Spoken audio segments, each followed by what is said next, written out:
Our very special event tonight. Today has been day one of our inaugural Close Encounters conference, and I have to say it's been remarkable. Many experiences. Tomorrow is our second and final day. You're most welcome to come along and join us. Up close and personal with James Bartley. How fortunate are we? James Bartley is an internationally recognised speaker on alien and military abductions. He's an abductee, contactee, and Milab himself. James has been in the UFO field for over 25 years and is a protégé of legendary alien abduction researcher Barbara Bartolek. James was a friend and colleague of the late great researcher Dr. Carla Turner.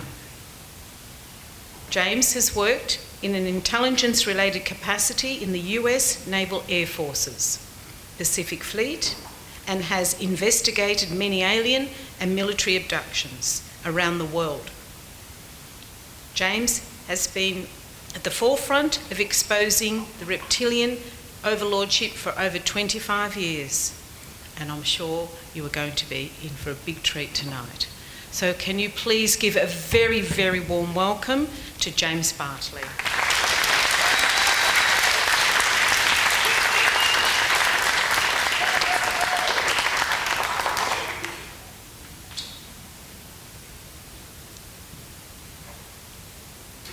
Thank you so much for coming. Byron Bay is a beautiful place. This whole region is a beautiful place. There's a lot of things that you folks could have done on a weekend in a place like this, but it speaks volumes of who you are, that you would take the time out of your busy lives and allocate funds and you know, your savings, whatever the case may be, and make an effort to be here. And I'm sure there have been many others who tried to come here as well, but for one reason or another, spiritual warfare, for example, things like that crop up sometimes that prevent people from coming to these kinds of events. So I really applaud all of you for making an effort to come here, and despite whatever challenges you may have overcome, the bottom line is you are here. I want to thank Catherine and Mick for putting together such a wonderful event, and this is the first of its kind, and I hope many more such events follow over the years. And I want to say hello to some of the local fellow researchers and colleagues. Evan Strong, dear friend of ours. I had a great good fortune of meeting George Kavasilis. I've been looking forward to that. And also, you know, and I really am interested in hearing your stories today and tomorrow while we're here. And so myself and my partner Kylie, we want to thank you for all coming here. This is a very special event. This is my podcast show. It's called The Cosmic Switchboard.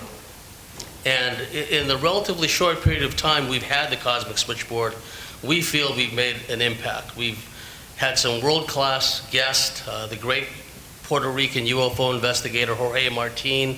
A couple of weeks ago we had Peter Moon talk about the Romanian Sphinx and the Hall of Records beneath the Romanian Sphinx in the Basegi Mountains.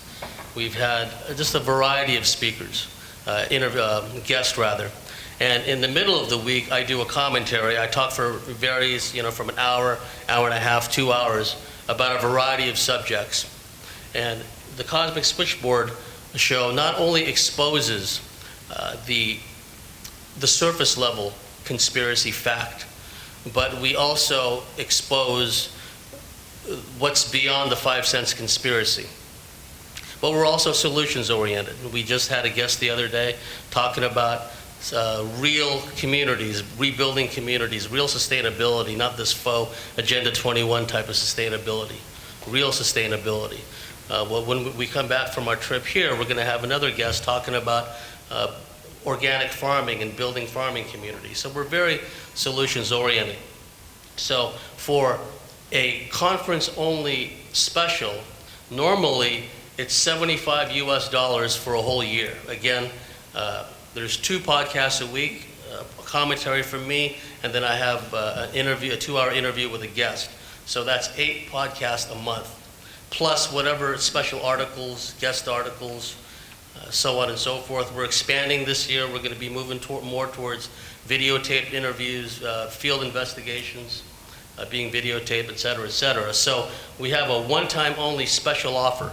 For 80 Australian dollars, you have a full year membership with the Cosmic Switchboard, allows you access to all the part twos of the interviews, and also for that $80 Australian dollars, you get not only a whole year, but you have a consult with me about alien abductions, reptilian abductions, Milab experiences, or if you just want to talk about anything that strikes your fancy, that's quite all right with me.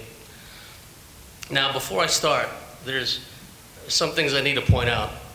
The information I'm going to share with you is going to be confronting to many of you, and especially when the second half rolls around and I start talking about reptilian abductions, because we must shine light upon the darkness. We can't tell ourselves that we're so spiritually evolved that we can just bliss out and tune out all that's going around us, not just in the 3D level, but from a hyperdimensional interference level. Go onto the Cosmic Switchboard, listen to an interview a few weeks ago with Bernard Grunther talking about hyperdimensional interference from multiple angles, from extraterrestrials, interdimensionals, and so forth. Now, what happens sometimes when I share this kind of information is, for those people that have a lot of unresolved, buried trauma, they can get triggered. And the triggering can manifest in a number of ways. They may fall asleep, they may get agitated, they may become even hostile. They may feel an overwhelming compulsion to get up, smoke a cigarette, get up and just leave. Or, like I said, get angry at me, right? Now, just because someone doesn't believe the information I'm sharing, don't understand it, or whatever the case may be, it doesn't mean the information is not true. This is information that I've collated for over 25 years. My mentor, Barbara Bartley, was doing alien abduction research for 30 years. So that's a large institutional body of memory, of information that I'm drawing from today. So if some of this information is triggering to the point where it makes you start to feel animosity or hostility to me, and you begin to outwardly project, that's something that you've got to work through, right? Because you're here to accept or reject the information. It's entirely up to you. I'm just here to put the information out, and it's up to you how you assimilate it. And I encourage you to listen to your body, listen to your energy field, and go within, and just go with your heart center and see what resonates with you. Some of the stuff that I share may not make any sense now, but it may make sense further down the track. Another thing I want to address is, I've been in this field for 25 years. I spent a lot of time in America, in the desert Southwest, Arizona, Nevada, Southern California, and Northern California, and I network with people all over the world dealing with these hardcore issues. What I've seen, and this goes back clear back in the day, that when some people share what are perceived by some to be negative alien abduction experiences, those people that have what I would say to have more of a new age mindset about the subject, they go from being new age love and light to the claws come out. Like, how dare you talk about negative alien experiences? And they project out, and then they start shaming and trying to make that person feel bad about themselves, feel poorly about themselves. Well, you know, the only reason you've had negative experiences is because you're spiritually unevolved, vibrationally challenged, whatever the euphemism is, spiritually retarded, right? And look what's done also to children. There are children that are being abducted by aliens. They can't sleep without the lights on. They can't sleep on their own. They're afraid to go even upstairs, not just to a certain bedroom. They don't even want to be upstairs where some of these experiences have happened. And so some of these people who would presume to have you believe that all ETs are of necessity spiritually evolved, and who are we, hairless primates to say otherwise? These people who say that only people that have, negativity within them and are fear-based have these experiences, well, that's indefensible. And I, for one, don't stand for that, because I've met many children who've had experiences, who are frightened, scared of the dark, who can't sleep without the lights on, terrified when they see like a cartoon figure that even looks like an alien. I've had personal friends of mine that are females that have had horrendous hemorrhaging, vaginal hemorrhaging after these experiences. Their hormones, yeast infections, all kinds of things going on. So we have to be spiritually mature about this. Again, the darkness flees from the light. When we light a match in a dark room, the darkness flees. And there's a spiritual warfare, and it's a frequency war. As long as you retain a heart-centered perspective, as long as you stay embodied and grounded. Too many people in the New Age field, they talk about vibrating at a higher level and ascending, but we're here in physical embodiment to anchor higher frequencies. To say we have to raise our vibrations is like putting the cart before the horse. We have to be physically embodied. That's why we're here. Anchor higher frequencies, come from a heart-centered space of non-judgmentalism, of compassion, of encouragement. We are all spiritual warriors. We all volunteered for this gig. And it's a little too late now to back out. So, I just wanted to put that out there before I get started, because a lot of people out there in America, Australia, all over the place, they're into shaming and guilting people who come forward about experiences that are, quite frankly, in some cases, traumatic and frightening. Now, I've had encounters with both positive and negative beings. I've had encounters with Andromedan beings. I've had encounters with Palladians. And there are good reptilians. There's entire planets full of them. I'm not here to talk about the good reptilians. They're not the problem. I'm not here to talk about, the good aliens. They're not a problem. It's the negative ETs, the service to self types that we have to be wary of and have to recognize their modus operandi. That way, when we do have interference and manipulation in our life, the recovery time doesn't have to drag on for days, weeks, and months. We can, in short order, get ourselves back on course, okay? So I just wanted to point that out. Now, this first part of the night, I'll be talking about military abductions. What is a Milab? A military abduction, that's what a Milab is. It's a contraction. But my definition of a Milab is someone who is a legitimate alien abductee first and foremost. This is a person who has alien abduction, alien encounter experiences.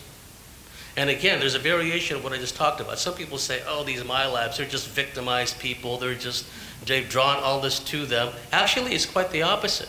Within their DNA profile, within their morphogenetic resonance field, some of these people, these Milabs, have the genetic morphic ancestry of several different extraterrestrial races or more. I know people that are Andromedan contactees, Arcturian contactees, Palladian contactees, and they're still having Milab experiences. So this notion that only fear-based people have Milab experiences is also nonsense, and it's dismissive and insulting to people who've gone through a lot of trauma. Now, celestially driven cataclysms. This is a big part of this talk, and I want to talk very briefly about Planet X, the brown dwarf, call it what you will. There is a big psyop out there to make people think that, well, it runs the gamut from making people think it's real, imminent, and we're going to get wiped out tomorrow, or it's all like a psyop, it's all disinformation. The fact of the matter is, and you only have to go within. I can't tell you what the believer think. I've seen the second sun from two perspectives. Not only was I on terra firma on the ground when I saw this extra sun at the 2 o'clock position about 5 p.m. on an autumn evening, 2 nights in a row, and I've seen it on other occasions because we have a perma chemtrail haze above us.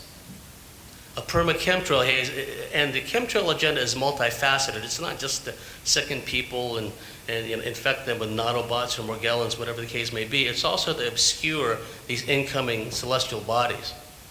If you look to the western horizon around sunset, often as not, where I'm from, I live in New South Wales, the whole western skyline, there's a dark, fake cloud cover. And sometimes the bottom of this fake cloud cover is as straight as a ruler's edge and just a few degrees above the horizon, above the mountain ranges. So there's only like this little band of space that you can see. And sometimes when that extra star is there, you will see multiple sources of light. you'll see, okay, that's the setting sun. But over here, you see all these powerful light sources coming through. That is a manifestation of the second sun. Okay, now I said that I saw the second sun on at least 2 occasions, actually more on the ground. But I also saw the second sun when I was 35,000 feet in the air, flying over, I think it was Central Asia, Azerbaijan someplace. And I was near the back of the airplane. In fact, I was in a British Airways flight heading out to the UK to give a lecture at the very first reptilian conference, a conference dedicated to only about the reptilian issue. And I was one of the speakers. And I was at the back of the plane waiting to use the lavatory, hunched over, and I looked out this window. Here is the rising sun over here. It was the morning. And we were above the fake cloud cover, And I could clearly see the top half of the brown dwarf, red dwarf, whatever you want to call it. Sun rising over here and raising above the fake cloud cover the brown dwarf. And then when I got back to my seat, a couple of Japanese tourist gals sitting next to me. I was pointing out the window, look, second sun. They didn't understand a word I said. I asked them to take pictures. They did. I gave them my email address, asked them to send me pictures. Never happened, okay? So the point I'm making is that these celestially driven cataclysms come back. They're cyclical. It's in the geological record. It's in the fossil record. There's absolute proof that this happens roughly about every 12,500 years, and these celestially driven cataclysms sometimes tend to last for hundreds, if not thousands of years. Because sometimes these celestially driven cataclysms, follow on the coattails of one another. And so what I'm saying is the powers that be, the would-be rulers of this planet and beyond, are up against a celestially driven timetable. They have to put everything in place and have this global police state, this Orwellian microchip, transhumanist nightmare agenda, have everything in place before these celestially driven cataclysms kick in earnest, because then they begin to lose control, then they begin to lose power. So it's a race between us, quite frankly, tapping into that latent metaphysical power that many of you have and use it from a heart-centered place. And it's a race between that and the fear they're trying to impose and the control they're trying to impose. And ultimately, as I'll point out, this control system is not being run by power-mad bankers. It is being done by non-human intelligence working through hybridized bloodlines. It's another picture. Okay, now we're getting to the Milab part of the story. I'm an independent historian I specialize in military history from ancient times to modern times, emphasis in special operations, counterintelligence, intelligence. This is one of the smoking guns of the whole UFO field. And some of you are already familiar with this. My apologies to you. But for the benefit of those who are not familiar with this, I need to point this out as background. We all know about Roswell. Roswell is the case that makes the case. I will never tire about talking about Roswell, because that is where we have all this abundant proof about a non-human extraterrestrial intelligence here on Earth.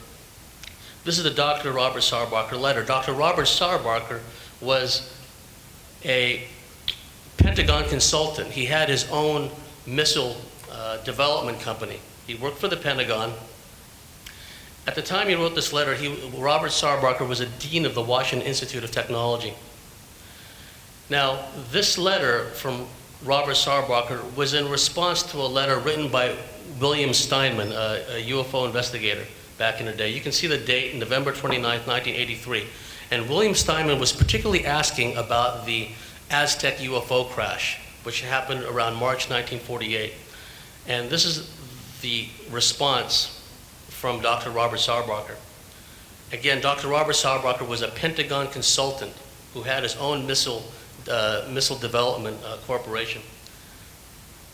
Dear Mr. Steinman, I am sorry to have taken so long in answering your letter, etc., etc. To answer your last question, is your letter of October 14th, 1983, there is no particular reason I feel I shouldn't or couldn't answer any or all of your questions. You listed some of your questions in your letter of September 12th. I will attempt to answer that as you had listed them. 1, relating to my own experiences regarding recovered flying saucers, I had no association with any of the people involved in the recovery In this instance, he's talking about the Aztec crash in March 1948. And have no knowledge regarding the dates of the recoveries. If I had, I would send it to you. 2, regarding verifications that persons you list were involved, I can only say this. John von Neumann was definitely involved. Dr. Vannevar Bush was definitely involved, and I think Dr. Robert Oppenheimer also. Now that is a smoking gun. Finding secret saucer scientists is very much like spy hunting. You find one spy, and often as not, they lead you to another spy and a whole network of spies. Let's start with that first name, Dr. John von Neumann. He was a computer scientist, a consultant at Manhattan Project. He, along with Alan Turing, are rightly considered the fathers of modern computing and mathematics. Dr. John von Neumann was definitely involved in the back engineering of recovered alien technology. That's a key point. This relates to the late 1940s and 1950s time frame. Dr. Vannevar Bush was definitely involved. Dr. Vannevar Bush started the National Defense Research Committee, and then he formed the Office of Scientific Research and Development during World War II. Office of Scientific Research and Development was the parent organization for what became the Manhattan Project. The OSRD was the Pentagon consultant agency which helped develop the proximity fuse, radar, and a variety of other things. Dr. Vannevar Bush was deeply involved in black projects involving military weaponry. And I think Dr. Robert Oppenheimer also. And we have also circumstantial evidence, corroborating evidence from other leaked documents. This is not a leaked document. That Dr. Robert Oppenheimer was also involved. Who was Dr. Robert Oppenheimer? Head of the Institute for Advanced Studies at Princeton. He was the theoretical physicist who taught at Caltech and Berkeley prior to World War II. He did fast neutron research in Berkeley prior to being taken on as the director of the Los Alamos nuclear atomic weapons project. They call it atomic weapons in those days. After World War II, he became the chairman of the General Advisory Committee of the Atomic Energy Commission, a very powerful position. And he was also involved. And the last paragraph there, my association with the Research and Development Board under Dr. Compton during the Eisenhower administration was rather limited, so that although I had been invited to participate in several discussions associated with reported recoveries, I could not personally attend the meetings. I am sure that they would have asked Dr. von Braun and the others you listed. And he goes on in the next letter. Actually, I didn't include the next page, but he talks about how Dr. Carl Compton was the director of the Joint Army-Navy Research and Development Board. This is an important point to make. Dr. Carl Compton was the brother of Dr. Arthur Compton, who got the Nobel Prize for his research in cosmic rays. Today, you often hear people say, oh, blue beam, that explains all UFOs, all aliens, every single craft you see, that's a man-made craft. Again, putting the cart before the horse. Oh, DARPA, they're the ones that are making people think that they're having alien abductions and seeing UFOs. Well, actually, DARPA, the predecessor, the original ancestor for DARPA, was the Joint Army-Navy Research and Development Board, headed up by Dr. Carl Compton, which at least by the late 1940s was already working on recovered alien technology. And when I talk about alien technology, I mean the metallurgy, the chemistry, the physics behind the alien technology, the power plant, the fuel systems, the navigation systems, the lot. There are people that try to be dismissive about Roswell. Oh, they're obsessed with Roswell. And then they try to make it seem like it's no big deal. But Roswell is the case that makes the case. But it was not the first. When I get back from this conference, I'm going to be interviewing on my show Paul Blake Smith, who's written a book about the Cape Girardeau, Missouri, 1941 alien crash retrieval. 1941. I'm going to be interviewing him. So basically, this means that these people have been doing this kind of research with this caliber of individual. There's Dr. Carl Compton, and there's Ben Rich. And now we're fast forwarding here, but I just wanted to make the point. When you hear people say, oh, DARPA, blue beam, no aliens exist, it's all stealth aircraft. DARPA's original ancestor was the Joint Army-Navy Research Development Board, with those scientists working on actual recovered alien technology. Now, this is the late Ben Rich. Ben Rich was the director of Skunk Works. Again, some of you are familiar with this, but I'm laying a groundwork for the Milab stuff, okay? Because those that are involved with this deep black, weird science, secret space program, and actually there's a number of programs and factions that run in parallel. I don't think it's one monolithic block that makes up what has been referred to as the breakaway civilization. I believe there are factions. That's just my feeling about it. So they are far beyond the experimental stage. They're far beyond, poking a stick at the technology and, well, how do you turn this on? They've gone operational. They've been operational. I mentioned earlier that I'm a student of military history, special operations. There was a military magazine I used to read in the 1980s called Gung Ho. And there was a wonderful article in there where, according to the sources of the editors and the writers of the Gung Ho magazine, and the writers and editors are ex-military people, people with intelligence connections. And there was a whole article in there about how the U.S. military, actually corporations, have control of this technology, of course, have been working on this technology in the Nevada desert for decades by then. Dr. Ben Rich, the late director of Lockheed's Skunk Works. Skunk Works is Lockheed's advanced development wing. Ben Rich was a protege of the founder of the Skunk Works, Kelly Johnson. Ben Rich knew as much about the hardware of the recovered alien technology as anyone around. And he made what amounted to a deathbed confession to Tom Keller, if his memory serves. Tom Keller was an aerospace consultant with the Mutual UFO Network. Ben Rich said, the military already fly the stars. There was an error in the equations. We made the correction, and now it won't take lifetimes to get to the stars. The military flies, goes to other star systems, other planets routinely, he said in so many words. He said, we now have the technology to take ET home. He also said, he asked the interviewer, Tom Keller, okay, Tom Keller asked how the navigation worked on these craft, and Ben Rich said, I'll ask you a question, how does ESP work? And Tom Keller said, all time and space is one. And then Ben Rich said, exactly, that's how it works. So what Ben Rich was saying was these occupants, these pilots of the craft, they have some kind of symbiotic linkage with the technology. They don't have the time at the speeds they travel to press buttons or, play with a joystick or whatever. Their commands to the craft are instantaneous. So when Ben Rich says that the military is already flying the stars, that means something, okay? So this is just leading up to the whole part about Milabs.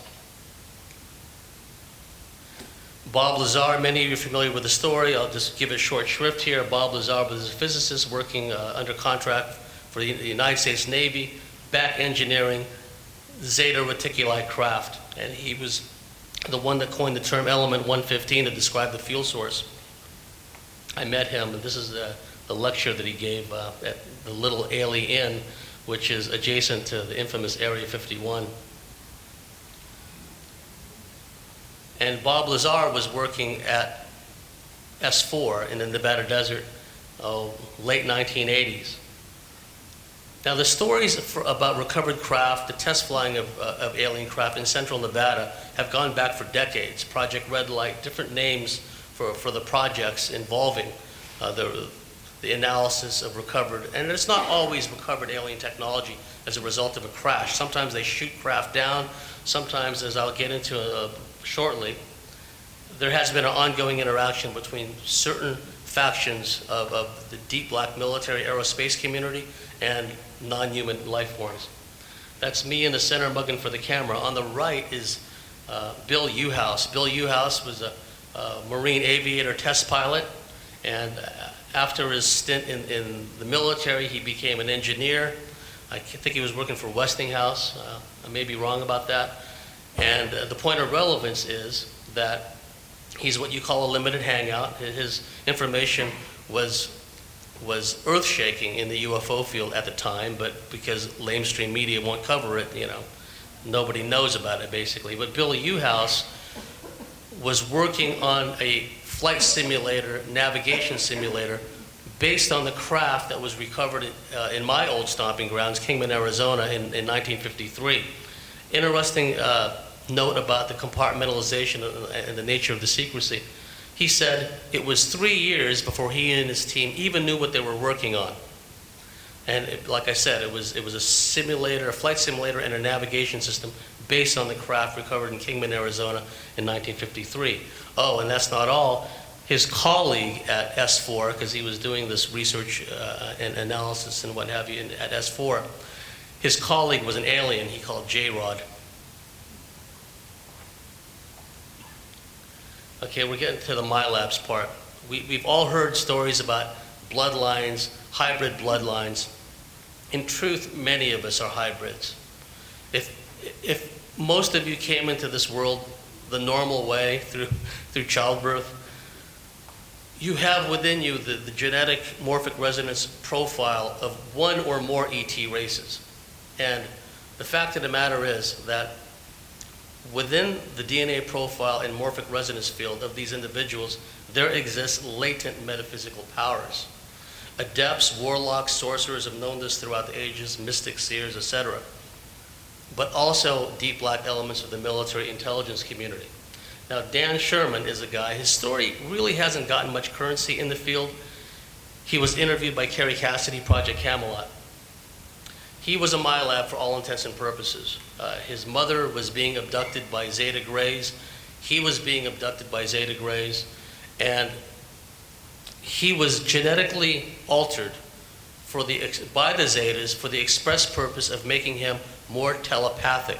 Because from the moment he was born, he was shadowed, followed, and at key junctures in his life, he was shunted into this job, he was shunted into that occupation. Eventually, through this covert, unseen guidance, he attained a job with the Air Force Security Service, now known as the Air Force Electronic Security Command, which is the Air Force's NSA subsidiary, National Security Agency. And his job title was an intuitive communicator, a telepath. He was trained to be able to telepathically talk to the Zetas. And it was a long, drawn-out process. You got to read his book. It's a really good book. And he found out that the information that was being sent to him telepathically, usually from two different Zetas, was always the same. It was a long number serial designation, and it was latitude and longitude coordinates. He realized over time that the long number serial designation was an identifier of an alien, what amounts to an alien abductee. And the latitude and longitude was where the individual was abducted and where they were returned. And he was in that project. It was called Project Preserve Destiny. He was told by his Air Force Security Service superiors that the reason it's called Project Preserve Destiny, and it cycles back to what I talked about at the outset, is he was told, and he was in this project in the 1970s, he was told there's going to be a point in time when the grid's going to go down and all comms are going to be wiped out. But we're going to have to maintain comms with at least one particular ET race, the Zetas. And I showed you Bob Lazar. He was working on Zeta technology at S4. So the Zetas turn up again and again in the lore of the UFO field. And I'm satisfied that at least one faction of the Zetas, and remember, Zeta Reticuli is a binary star system, and there's probably any number of planets there. So it's not like a generic Zetas, they're all the same. I'm not saying that. But at least one faction of the Zeta Greys are in cahoots with deep black elements of the military. And so he was trained from essentially as birth, was genetically modified to become an intuitive communicator because he was told that eventually the grid's going to go down. And I talked to him earlier about celestially driven cataclysms and the celestially driven timetable that the powers that be have to operate under. Okay? That's picture sent to me. I put it at that particular point just to add some immediacy to this, right? That's Dave. He's a Milab. He lives here in New South Wales somewhere. Lots of Milabs in Australia, by the way. It's not just an American phenomenon. There's a lot of Milabs in the UK. It's a bloodline thing. And again, some of these bloodlines, which recur again and again, we hear about them in the UFO field. Scotch, Irish, Celtic, Gaelic, Native American, Aboriginal, Koori. Again and again, these bloodlines come up. And the deep black elements of the military, probably at the insistence and prodding of the aliens they're working with, seem to know who out there has this DNA profile, which makes them, it's all about utilizing these people as operational assets, is what it amounts to, and I'll get to that. So notice the triangular pattern. I've had similar bruises before. Sometimes you can have an angry looking bruise like that and not even feel any discomfort. I mean, it's very odd. And something that angry looking can disappear like in a day without a trace. Okay, I'm going to start talking about the Milabs now. Again, my definition of a Milab. And should have had a watch. What's the time right now? Because we're going to take a break at 8:15 thereabouts. I'm sorry? 25 to 8. Okay, fantastic. Again, my definition of a Milab is a legitimate alien abductee first who has military abductions. And what the military does is they identify these people. And if you look throughout society, how often do the powers that be or even simple doctor's offices obtain people's DNA profiles? Even at birth, they're taking the placental blood from babies without even asking the parents. This belongs to us now, right? So all this genetic information is winding up somewhere. And somehow, some way, they seem to know who are alien abductees in society. And it's even more extreme in the military. I've spoken to a number of legitimate alien abductees who served in the military.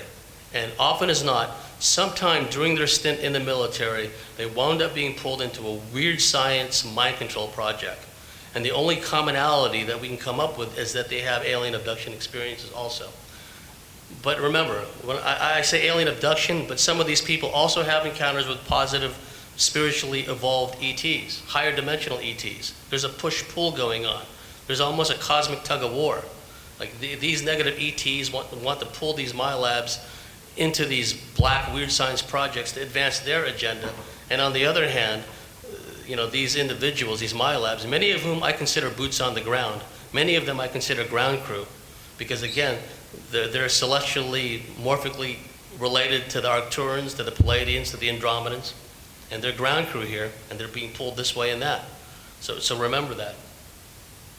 Now, we first started hearing about military abductions, I would say the late 80s, early 90s, because some of the people, when I was living in Southern California, were starting to report, not only were they having ET encounters, but at times, occasionally, deep black elements of the military would come to their house and abduct them, sometimes at gunpoint. And back then, they would be taken out of the home, often at night, sometimes early in the morning, or during the day when the husband was away at work, for example. The military would come and they would take the woman or the man to a waiting van, oftentimes a white van, or a sedan or some other car, and then they would take them away. Sometimes they'd wind up in an underground facility. Sometimes they would wind up in a highly secure part of a surface military installation. Sometimes they would wind up in a corporate office building somewhere in town. And they would be sometimes drugged, debriefed, harshly interrogated, sometimes abused. For some people, depending on the remoteness of their homes, they would be taken away by helicopter. Leah Haley was a friend of mine. She was from Alabama. And when she was living in Mississippi, the military would come to her rural home, land a helicopter in her front yard, and take her out of her house at gunpoint, put her onto the helicopter, take her to a nearby Air Force base. And the moment they got her there, they would inject her with drugs and start to interrogate her and harass her, basically mind control her, threaten her. They oftentimes wanted to know what she was doing or getting up to with these different ET groups. And that's interesting too, because these deep black elements of the military, like I said, they have their own factions, they have their own alliances with certain ET groups. And unlike what a lot of the New Agers would have you believe, everything is love and light, actually in the cosmos and in the multiverse, there's a lot of conflict. There's a lot of conflict between different ET groups. Always has been. Our solar system looks like a battlefield. If you look at Mars and you look at all the destruction meted out to it, you look at the asteroid belt, which in all likelihood was a very large planet that was blown apart. You look at Uranus tilted on its side. All of that cannot be explained only by celestially driven cataclysms. There's evidence of warfare on a mass scale in our solar system, which in reality is merely an extension of these ongoing cosmic wars going back to the Orion constellation and what have you. Some of you actually have memories and dreams of being in these Orion wars where you yourself was an alien and you were fighting the Draco Empire, whatever the case may be. Over time, the means of abducting these Milabs started to vary. They started to get more woo-woo, more weird science. After a while, some of the Milabs began reporting being teleported away from their homes at night. Well, let me backtrack a little bit and talk about one of the more mundane ways that they abducted people in the old days. The abductee would be laying in bed, ready to turn in. The phone would ring. They would pick the phone up. It would be a voice on the other end saying a series of numbers. And when they were finished saying the series of numbers, they hung up. And at that, the person who answered the phone would go into a trance state, would get up, walk out to the front yard, and there would be the military waiting for them. And it varied. There are elements of the Army are involved, deep black elements of the Air Force, deep black elements of the Navy. They would take this person, put him in a van, haul him away. Also, they have technology which renders the people in the house, everyone in the house, unconscious, in a paralyzed state, whatever the case may be. They may show up in the morning, say when the husband's gone off to work, and the military person will be standing there with a black box with wires coming out of it and knobs on it. They activate this black box. Everyone in that home, including the pets, dogs, cats, they're all kind of just rendered unconscious. Some kind of carrier frequency wave. They go in, they say, hello, Sally, whatever her name is, and they take her away. So that's another way that they do this. And oftentimes, again, some of these people wind up in underground bases, and I'll talk more about that. Over time, what began to happen was people started being abducted by deep black elements of the military, and sometimes by ETs in the same encounter experience, where the person would wake up. This happened to Pam Hamilton. Her husband, Bill Hamilton, was a former member of the Air Force Security Service I mentioned earlier, but he was also a contactee and a UFO researcher. Pam was having reptilian and military experiences. She woke up one morning, the house was blacked out. There was a guy standing there in a black SWAT-type uni ball cap, and he was holding one of these black boxes. And he said, oh, the power's out. Well, I wonder why. Long story short, they take her out of the house, and then above the house is a very large craft emitting its own mist and its own cloud bank. Now, real legitimate alien craft also can create their own cloud banks to hide in, but apparently some of these man-made craft can do the same thing. So she looks up, sees a big craft, there's grays around, there's an Air Force person yelling orders at the grays, and then eventually they take her up into the craft and take her away. There's been an ongoing interaction between deep black elements of the military and intelligence community and the aerospace community. And it should be noted that once the military gets a hold of this technology, they do the initial analysis. What happens a lot of times, eventually, that alien technology winds up in private, i.e. corporate hands. It winds up with the big aerospace conglomerates, Boeing, Lockheed, et cetera, et cetera. At the deep black levels, they're all consolidated, they're all merged. For example, in the high desert of Southern California, in the Antelope Valley, the nickname for the Antelope Valley is Aerospace Valley because that's where a lot of these aerospace corporations have operations. And not only do they have big surface level operations, they have big underground operations. Like Lockheed has the Helendale facility in the Antelope Valley, and it's underground. Nearby is Edwards Air Force Base. Large underground facilities beneath there. China Lake, Air Force Plant 42, I think Air Force Plant 42. Some of the Milabs report being taken to these underground bases or being taken to these corporate aerospace facilities underground. And then, like I said, the things started to go woo-woo. They weren't only just being taken out up in the craft, and sometimes within the craft there would be like a joint alien-human crew. Sometimes there was only human military. But after a while, people began reporting being teleported to underground facilities, where they would be laying in bed, next thing you know, they're just like pulled through a portal, and then they wind up in an underground facility. Now, these people are utilized as operational assets. And depending on the genetic profile, the morphic resonance, the latent metaphysical abilities, combined with whatever surface level skill sets they may have, the military will use them accordingly. For example, if someone has a medical background in the surface world existence, like a nurse, a doctor, a first responder, they may use that person in a mind-controlled state in an underground base doing medical work. If someone has like a military background, they may train that person in military operations using weaponry. Now, I don't like the term super soldier. You hear it a lot in the field. I detest the term because it puts a fine gloss over what is essentially exploitation, mind control, trauma. A lot of people in the field out there, they call themselves super soldiers. Again, I don't like that term. I prefer, what people need to do is, when they have these experiences, say, I'm a Milab. Well, not necessarily I'm a Milab, but I've had a Milab experience. But I don't identify as being a Milab, because that's a title, that's a label. I'm a sovereign being who's had these kinds of experiences and these kinds of challenges that I'm trying to overcome and others are trying to overcome. But that much being said, there is very much a military aspect to the training that some of these Milabs are being subjected to. Now, let's think about military training in the surface level, for example, okay? We're all familiar with special forces and whatnot. Let's take a unit like the Royal Marine Commandos, based in Limestone, England.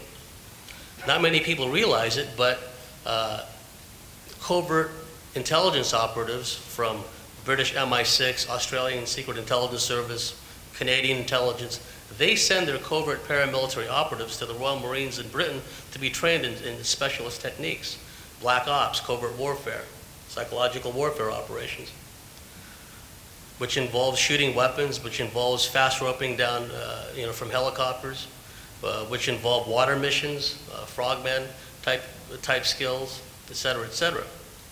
What's interesting is many Milabs report being trained in these specialist military techniques and skills. I'm not saying they're as good as the British Royal Marines. I'm not saying they're as good as the British SAS. But I'm saying that some of the things that the SAS are taught at the surface level are being taught to these Milabs. And it's not just males that are being taught this. Women, housewives, someone you wouldn't even look twice at in a store are being trained in these military tactics. Room clearing, hostage rescue, running with an integrated unit through a house and clearing rooms and selective shooting under duress, who to shoot at, who not to shoot at. Practicing taking down airlines that have been hijacked. A variety of different skill sets. And what's also interesting is these people that are going through this military training report seeing people who for all the world look like what we would call special forces. Some of the trainers look like SAS operatives or Navy SEALs, people like that. And in actual fact, that's what happens. There's deep black elements of the military. They do the psych profiles, they check out the DNA profiles of all the members in the ranks. I mentioned earlier how so many people that are legitimate alien contactees have issues sometimes when they're in the military. They seem to know they've had these experiences, so they get pulled into a weird science project. Well, within their ranks, within the ranks of the military, they know who these people are that have this DNA profile or have the latent ability to disassociate because of whatever trauma that's been subjected, that their family tree line has been subjected to. Dissociation is an inheritable trait.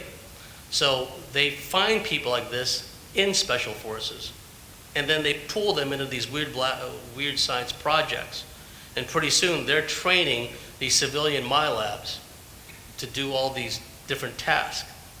Now, what's also interesting, and again it ties into the celestially driven cataclysm aspect, is that many Milabs are taught to survive a variety of contingencies, let's say. Apocalyptic contingencies, apocalypse revealing, right? And some of these contingencies, some of these possible scenarios, future scenarios, could involve surviving nuclear war or a nuclear biological chemical environment. Some of them deal with surviving in a civil unrest, societal breakdown kind of scenario. Some of these people have been trained to survive in the wild, how to forage for food, and not only forage, but also how to form teams, survivable teams, okay? You go out, you find clean drinkable water, you go out and you find firewood, you go out and you do something else. They're testing people for leadership abilities. They're testing people emotionally, psychologically. For example, they'll put like a sniper rifle in someone's hand, they'll have them look through the sniper scope, and they'll have them, aiming at all these people, and they want to say who's going to pull the trigger. Some people, even in a mind-controlled state, just have so much empathy, so much compassion, they just can't do that. Whereas other people, because they have a preponderance of reptilian DNA, Draco DNA, which I'll get more into in the second half, they'll just happily blast away. And whether or not the people they're really aiming at are real in a subjective sense, or it's like a virtual reality, or it's astral dreamscape manipulation, doesn't matter. They just want to see if the person will pull the trigger. No, the person won't pull the trigger. All this person is good for is medical work. All this person, let's say someone has on the surface, they're very good computer skills, right? They could find themselves working on a very highly advanced data processing system in an underground base somewhere in a mind-controlled state. Other familiar scenarios that Milabs find themselves in is the medical scenario. They find themselves in what look like medical clinics or hospitals. They're laying in a hospital bed. There's doctors, there's nurses, the people looking at the medical charts. And sometimes, they're allowed to wander sometimes. So they'll walk out into the corridors and they may see like nobody in the corridors, or they can conversely see the corridors teeming with people. People walking around in hospital smocks, people walking around in night clothing, at various stages of consciousness. Some people are completely zombied out, some people with more conscious awareness than others.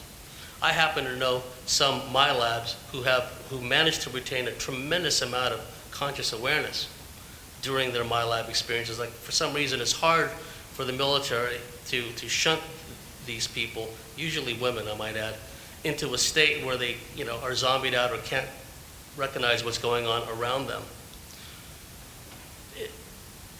One of the problems that we have in this field is that the Milab, just as in the case with alien encounters, the Milab will be utilized from like the totality of the human experience. So not only will they be physically abducted by the military or the aliens, they will be astrally abducted. For example, in an alien abduction scenario, the aliens could abduct someone astrally, do medical experimentation or medical work on that person in their astral body, return them to their physical body, and they may feel discomfort in the places that their astral body was worked on, but paradoxically there's no marks, there's no bruises, right? And so those kinds of things happen. The military have long since figured out how to work with people's astral bodies and states of consciousness. Remember that deep black elements of the military have always strived to, if not duplicate alien technology, alien capabilities, they want to exceed it. They want to push the envelope. And remember that these deep black elements of the military aerospace community, these are the same people who did plutonium experiments on children in the 1950s, right? They made children eat plutonium-laced like cereal and oatmeal and whatnot. I could have told them what was going to happen. The kid's going to get sick and die. I mean, why do they need to do that? Because they're a bunch of psychopaths, basically. We're dealing with people that have no ethics, no morals, no restraint, with an unlimited black budget. And the black world is pulling the resources of the surface world into it like a black hole. All the stuff that we see around us, the resources, everything, it's like the surface level world is being polluted all across the board. But meanwhile, they're pulling in all these resources, money, material, people, because people are regarded as assets, they're regarded as resources. And what are the kind of environments, settings people find themselves in that are Milabs? Well, they can find themselves in a military environment. They can find themselves like on a runway, at an air base. They can find themselves in a big hangar. They can find themselves training with other military people and presumably other Milabs, just endless running, endless swimming. Even if the person's not a strong swimmer in the regular surface world consciousness, for some reason, they can manage to turn this person into a champion swimmer in these experiences to the point where they recall being able to breathe and swim underwater without a scuba kit or a rebreather rig. Because they're able to shunt people into these altered states of consciousness where they've created entire alternate personalities that have these skill sets, that have maybe entirely different persona than their normal front consciousness. But sometimes there's bleed through. Sometimes all these people that have been trained to be quite militant, sometimes that can, project out sometimes. It just depends on the circumstances.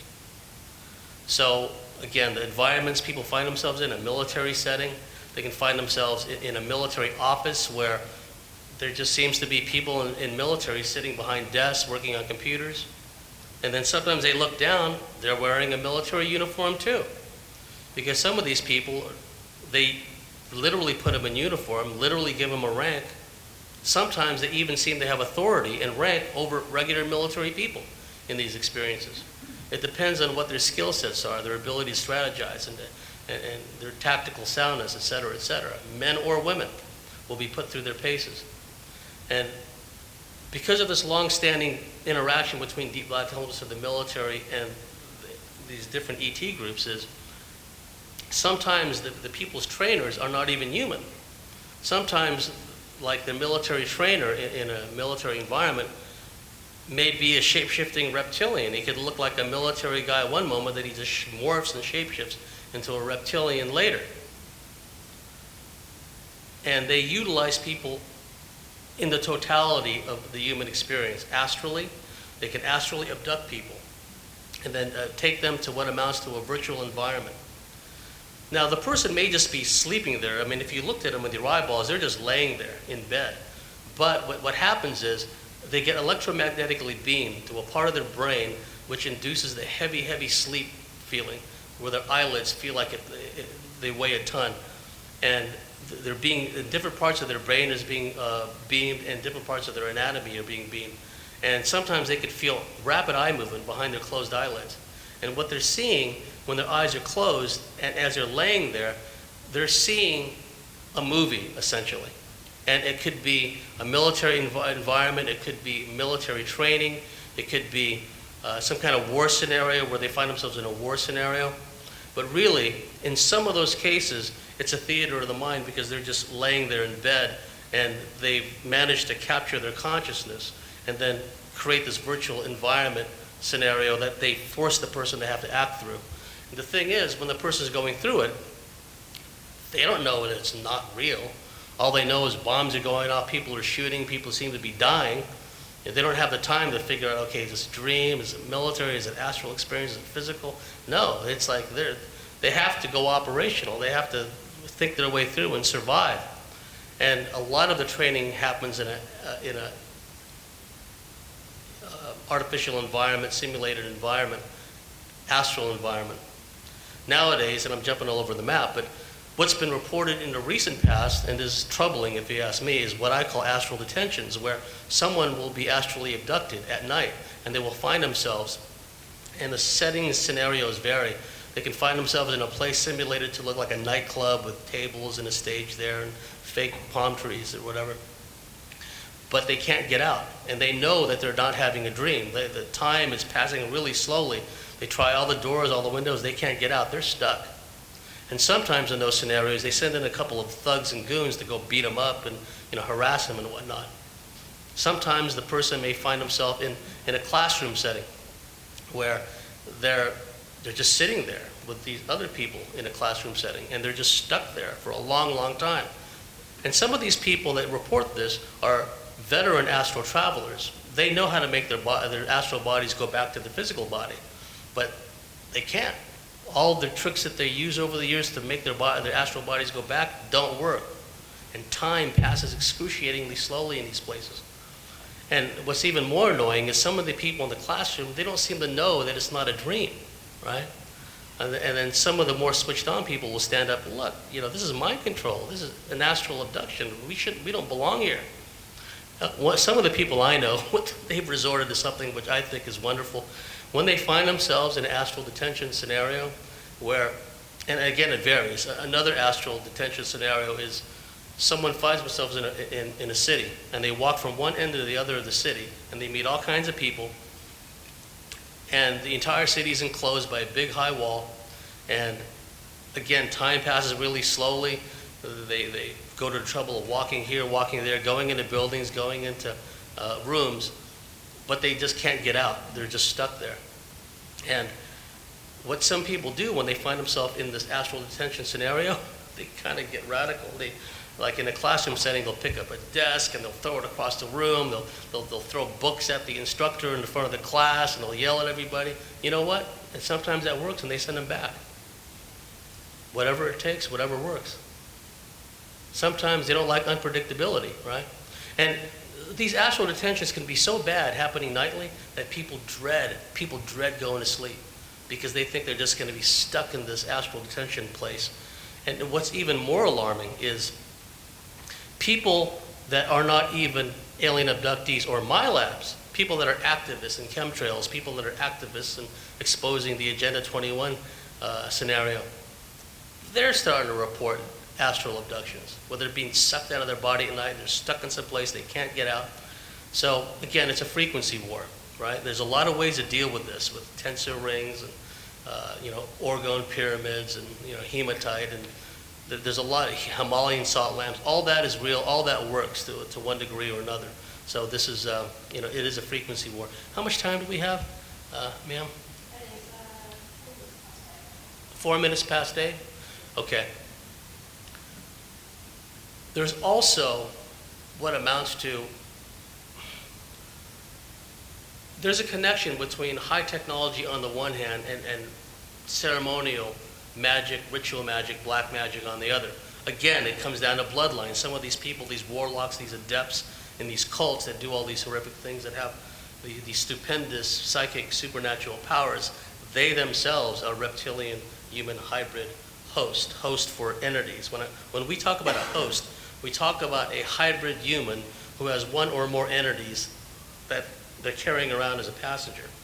And oftentimes, people don't even know they're a host for an entity, but you know they're a host because you feel the energy. You feel the reptilian energy. You feel like a strange pressure in your heart center. You feel pressure in your solar plexus. Pay attention to what your body tells you. See, thinking is too slow. It's way too slow. Expanded awareness, expanded consciousness is where it's at. Like the German Field Marshal, Erwin Rommel, he had what the Germans call Fingerspitzengefühl, I think it's called, a sixth sense. He would be with the staff somewhere, and he'd suddenly say, let's get out of here, we're about to be shelled. And they get in their vehicles, they drive about a mile away, suddenly the place they just left is plastered with artillery shells. How did Rommel know that, right?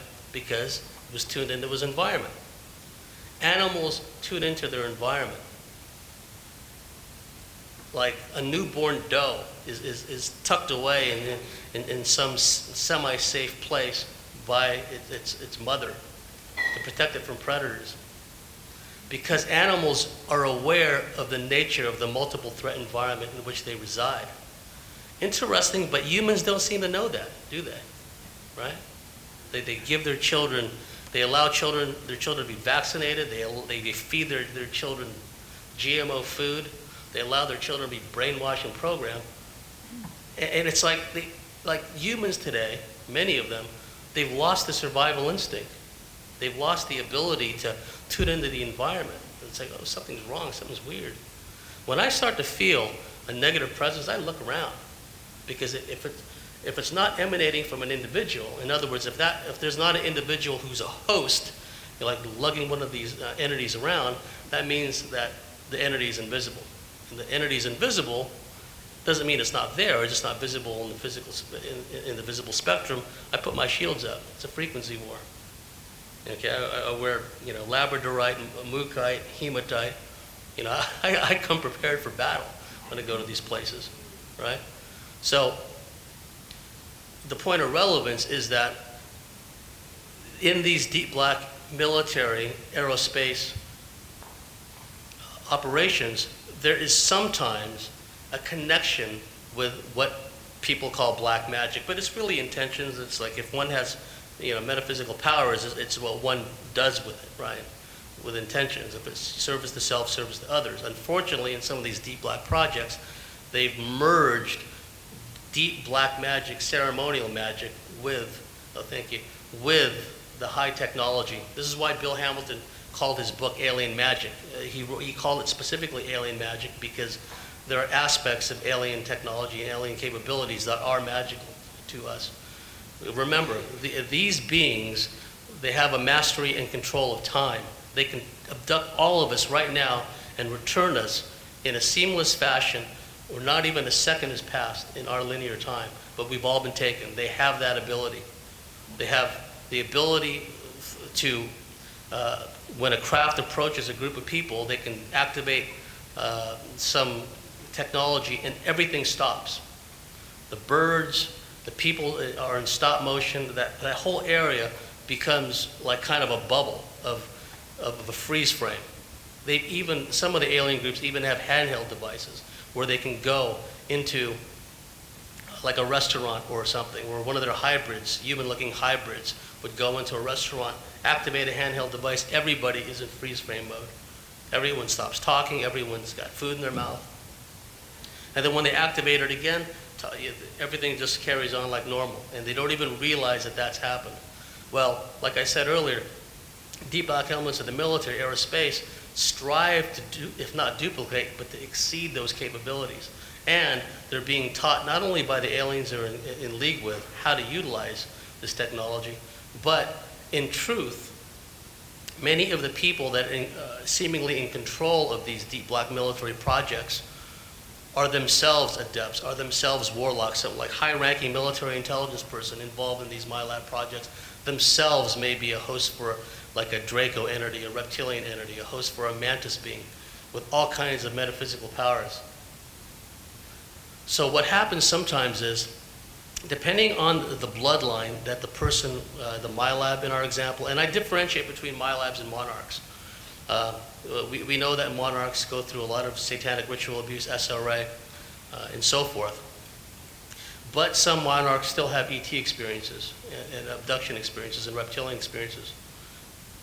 On the other hand, there are some Milabs who may have satanic ritual abuse elements in their background, but I wouldn't categorize them as a monarch because the SRA does not seem to be the main focal point of their lives. It's an aspect of it, but not the main aspect. Sometimes, they're pulled into these things and, they get dissociated as a result. I've known of cases where a single mother with children was befriended by an active duty Navy guy for the express purpose of accessing the young children to rape and molest them so he could create dissociation and multiple personalities within the child, and then those children were pulled into a weird science military project. So, and I'll wrap this up here, and I'll talk more about what's going on, and wrap this first half up. Sometimes these Milabs may find themselves physically or pulled out of their body astrally. They might find themselves in a clearing. There could be people with cloaks and hoods and torches, some kind of ceremonial thing going on. Sometimes they're pulled into a cave astrally, and they could be in there and a whole bunch of lighted candles going on, and there's some non-human beings in there, let's say. Maybe the Magus or Adept running the whole thing. If you look at the sketch work of some of these people that have gone through this, they will show you a drawing of a guy in a hood, but it's not a guy. It looks like a reptilian or some other critter, right? So these are things that happen to these people. And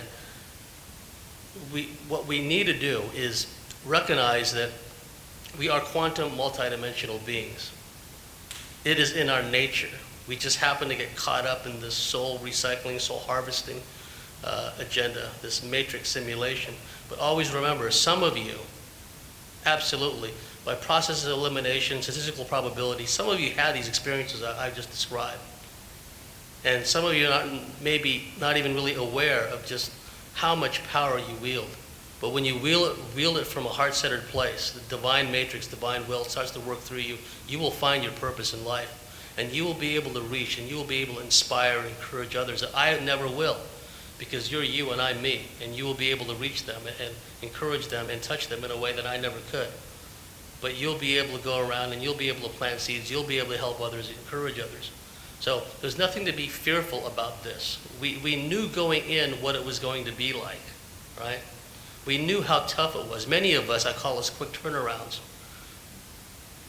Some of us had a life where we died shortly before, during, or shortly after World War II. Whammo, we come back. They called us baby boomers, right? So I showed up in 1964, right after I had, 2 parallel World War II lives.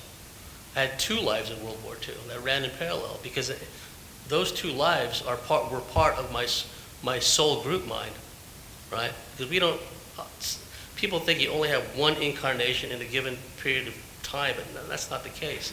Sometimes you can have parallel lives. And of course we have aspects of ourselves in other dimensions and other realities. And one thing before I finish the segment is there is definitely a time travel element, okay? They wanted me to talk about the secret space aspect, okay? But I needed to lay the groundwork about the surface level stuff that they're utilized. And some of these MILABs have been utilized in war zones, like when they destroyed Yugoslavia, in Iraq, Afghanistan. They've utilized MILABs psychically as remote viewers, as astral operators, or as physical boots on the ground operatives, okay? And sometimes they use them in groups, sometimes they use them singly, sometimes they use them men and women paired up together. So where it delves into the weird science stuff is because of what Ben Rich said, that military travel to stars. Some of these MILABs will be sent to other worlds through stargates, literal stargates, and sometimes it'll be utilized in time travel operations. They told Dan Sherman, the guy I mentioned earlier, oh yes, time travel is real. We just go around time. That's what the Zetas said. We just go around. I mentioned earlier in an example where the aliens were able to freeze frame everybody and then like turn the device off and everyone goes back to normal. No time seems to have passed for the people that were all involved. They don't know any better. And there is a missing time element, but they, like I said, they can also abduct people and return them with no linear time having passed in our space-time continuum. So the military has been utilizing time travel ops for some time. And not only that, not only are they sending people to other worlds through stargates and on board what amount to fleets of ships, large and small. Sometimes these are joint operations where they send people through a stargate to a distant world in our cosmos, but they'll also have a fleet or a number of ships supporting that unit on the ground. And the unit could be a mixed bag of real military people involved in these space projects and MILABs. And sometimes, like I said, some of these MILABs may have rank over the military people. They may be senior officers, if you will. Some people, there are people in the field where people routinely report them as being like at a high level in the military, in the MILAB secret space scheme of things, but it's an entirely different personality. Consciously, they're not aware of it.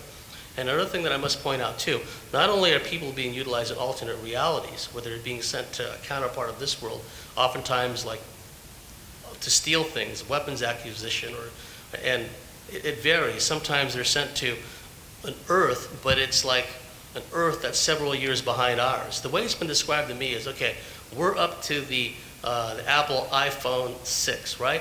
In some of these alternate realities that these people are sent to, they're still like in the Apple iPhone 3 or something. Things are just a little outdated. Things are a little further back in time, technology-wise. And sometimes they're sent to a place that's more advanced or pretty much about the same. So it runs, it runs the mix. So these people are utilized all over the place, and they're here in Australia. There's tremendous underground bases here in the Blue Mountains, west of Sydney. There's a large ET base there, which somehow has escaped the notice of the big name Sydney UFO researchers. Go figure, right? Throughout the east coast of Australia, this is a UFO hotspot. I mean, back in California, we would have to drive hours out into the desert to go to a place that was a hotspot. Now, unless we knew where there was ongoing activity, that was fine. Otherwise, we had to travel, baby. We'd be out into the desert somewhere. But right here, you're in the midst of a hotspot. The whole east coast, Sydney, Central Coast, all the way up, Mullaney, up in Queensland, Buderim, Glasshouse Mountains. Those are all hotspots. And so you're all here for a reason. Okay, we've reached the end of the first half. We're going to take a break. It was a short, rushed lecture. I couldn't go into all these details, but if you have any questions, feel free to, come up to me and we can talk about it later. Thank you very much.